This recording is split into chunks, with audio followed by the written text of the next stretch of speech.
Why is this soup so salty? I'm sorry. Maybe I added too much seasoning. Maybe. I'll make another one. You always make mistakes. Can't you do anything right? At 26, Kira was the kind of woman people described as hardworking and gentle. She wasn't loud.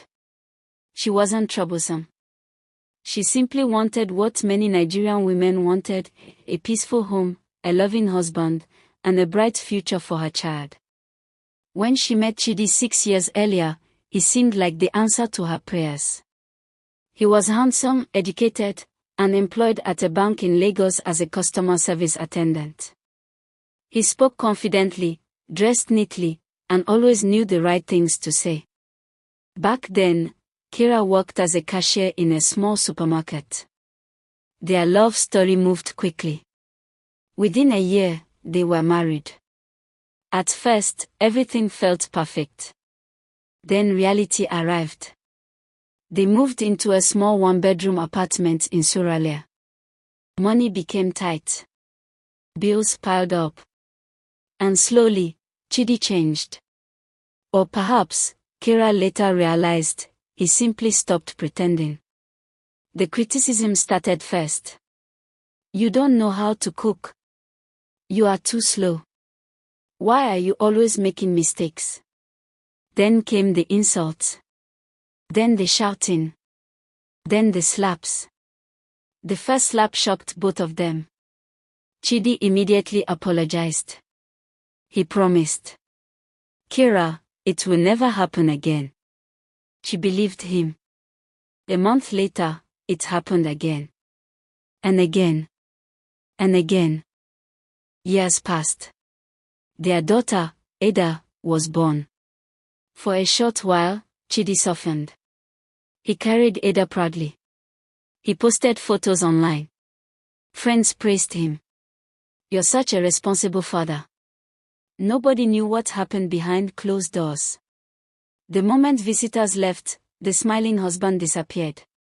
One rainy evening, Kira arrived home 20 minutes late from work. Where were you? Traffic was terrible. Traffic? Yes. He moved closer. You think I'm stupid? No. The slap came so suddenly that she stumbled backward. Ada, barely 2 years old at the time, began crying. Kira remembered the look on her daughter's face. Fear. That was when she realized the abuse wasn't only hurting her anymore. It was hurting Ada too. Still, she stayed. Because living wasn't simple. Everywhere she turned, people advised patience. Older women told her marriage required endurance. Relatives encouraged prayer. Even some church members insisted she should remain submissive. Only one person consistently disagreed. Sandra. Sandra and Kira had been friends since secondary school. Sandra was bold. The kind of woman who spoke her mind. One Saturday afternoon, Sandra visited unexpectedly. The moment Kira opened the door, Sandra froze. A bruise was visible near her eye. What happened? Kira looked away. I hit the cupboard. Sandra folded her arms. Try another lie. Kira sighed. Sandra entered the apartment. Did Chidi do this? Silence. That was answer enough. Sandra sat down heavily. Kira, how long will this continue? He'll change. Sandra laughed bitterly. That's exactly what you said last year. He is under pressure. And what about you? Are you not under pressure too? Kira remained silent. Sandra leaned closer. Listen to me carefully. Her voice softened. One day, this man will go too far. Don't say that. I'm serious. He is Ada's father. And if he kills you, what will Ada have? Those words haunted Kira long after Sandra left. Deep down, she knew her friend was right. But fear is powerful. Fear of judgment. Fear of starting over. Fear of raising a child alone. So she stayed. If you're enjoying this amazing story about Kira and her abusive husband, Click the subscribe button and like for more stories like this. Then one afternoon, something unexpected happened. At the hotel where she worked as a kitchen assistant, a new guest arrived. His name was Tond. He appeared to be in his late 30s. Well-dressed. Calm. Respectful. Unlike many customers, he greeted everyone. Security guards. Cleaners. Kitchen staff. Everybody. The first time he spoke to Kira, she was struggling with a tray of food. Careful. He quickly held one side. Thank you, sir. No problem. His smile was warm. Nothing more happened. But over the following weeks, he became a regular guest. Sometimes they exchanged greetings. Sometimes small conversations. Nothing inappropriate. Nothing romantic. Yet Kira noticed something unusual. Tond listened whenever people spoke. A simple thing. But after years of being ignored and shouted at, kindness felt strange. One afternoon, while collecting dishes, Tond noticed a bruise near her wrist. His expression changed. What happened? Oh, it's nothing. I hope you're okay. The concern in his voice nearly made her cry. At home, things were getting worse. Chidi had become increasingly angry. He accused her of disrespect. He monitored her phone. He questioned every movement. Even Ada seemed afraid whenever he entered the room. One night, Kira overheard her daughter speaking to a door. The little girl hugged the toy tightly. Don't cry. Kira smiled sadly. Then Ada added, Daddy won't beat you again. Kira's heart shattered. A 3-year-old child should not know those words. That night, she cried herself to sleep. But the worst was yet to come. It happened on a Friday. The day started normally. Kira went to work. Ada attended school. Chidi went to the bank. By evening, Lagos traffic had frustrated everyone. When Chidi arrived home, he was already angry. A customer had insulted him earlier. His supervisor had criticized him. Nothing had gone his way. The moment he entered the apartment, tension filled the room. Kira sensed it immediately. She quietly served dinner. Chidi tasted the rice. His face darkened. It's cold. I can warm it. The plate crashed against the wall. Ada screamed. Kira rushed toward her daughter. That was when Chidi grabbed her arm. What is wrong with you? Please stop. The first punch landed. Then another. And another. Years of bottled-up anger exploded. Kira screamed. Neighbors heard. Furniture crashed.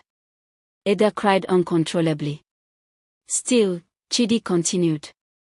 By the time neighbors forced their way inside, Kira lay unconscious on the floor. Blood stained her clothes. Someone called an ambulance. The next thing Kira remembered was the hospital. Her body felt heavy. Machines beeped nearby. Her head throbbed painfully. Then she saw Sandra. The moment Sandra realized she was awake, tears filled her eyes. You scared me. Kira attempted a smile. Everything hurt. Sandra grabbed her hand.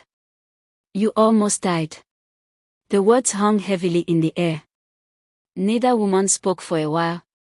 Then Sandra stood up. Her voice trembled with anger. No more. Kira blinked. What? No more. Sandra pointed toward the bandages. Look at yourself. Tears rolled down her cheeks. I am tired of watching you suffer. Kira began crying. Sandra squeezed her hand. When you leave this hospital, you and Ada are coming home with me. What about Chidi? Sandra's face hardened. Forget Chidi. What will people say? Sandra laughed through tears. People always have something to say. Then she leaned closer. But those same people won't raise Ada if you die. For the first time, Kira stopped defending her husband. For the first time, she admitted the truth. I'm scared. I know. But I don't know how to start over. Sandra smiled sadly. One step at a time. 3 days later, Kira packed her belongings. With Ada holding tightly onto her hand, she left. No drama. No shouting. No announcement. She simply walked away. When Chidi returned and discovered the apartment nearly empty, panic set in. At first, he apologized. Then he begged. Then he promised. Then he threatened. Then he blamed her. The same cycle. Again and again.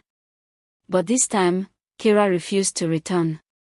Weeks later, she officially filed for divorce. The process wasn't easy. Family members called. Some accused her of destroying her marriage. Others insisted she should forgive. A few even blamed her. But something unexpected happened. Many women quietly contacted her. A cousin. A former neighbor. A church member. Each had experienced abuse. Each had remained silent. Each shared similar stories. For the first time, Kira realized she wasn't alone. Months passed. Life slowly improved. The bruises faded. The nightmares became less frequent. Ada laughed more. Sandra's apartment became a place of healing. One afternoon, Ton returned to the hotel. When he saw Kira, genuine relief crossed his face. I heard what happened. Kira nodded. I'm sorry. He smiled gently. I'm just glad you're alive. Those words touched her deeply. Unlike others, he wasn't curious about gossip. He simply cared. Over time, friendship developed. Nothing rushed. Nothing forced. Ton often joined Kira and Ada for public outings. Parks. Community events. School programs. Ada gradually became fond of him. One evening, during a charity event, Kira learned something surprising. Ton's younger sister had died years earlier because of domestic abuse. He had never forgiven himself for ignoring warning signs. That's why I always pay attention, he said quietly. The revelation explained everything. His kindness. His concern. His patience. For a long moment, neither spoke. Then Kira realized something important. Not every man was like Chidi. Healing did not mean hating everyone. It meant learning to recognize what healthy love looked like. 2 years later, the divorce became final. Kira received a promotion at work. She became a kitchen supervisor. Ada excelled in school. Sandra remained family in every way that mattered. And slowly, friendship between Kira and Ton blossomed into love. Real love. The kind that felt safe. The kind that didn't require fear. The kind that didn't leave bruises. When Ton eventually proposed, he did so quietly. No crowd. No pressure. Just honesty. Kira, whether your answer is today, next year, or never, thank you for trusting me. She cried. Then she said yes.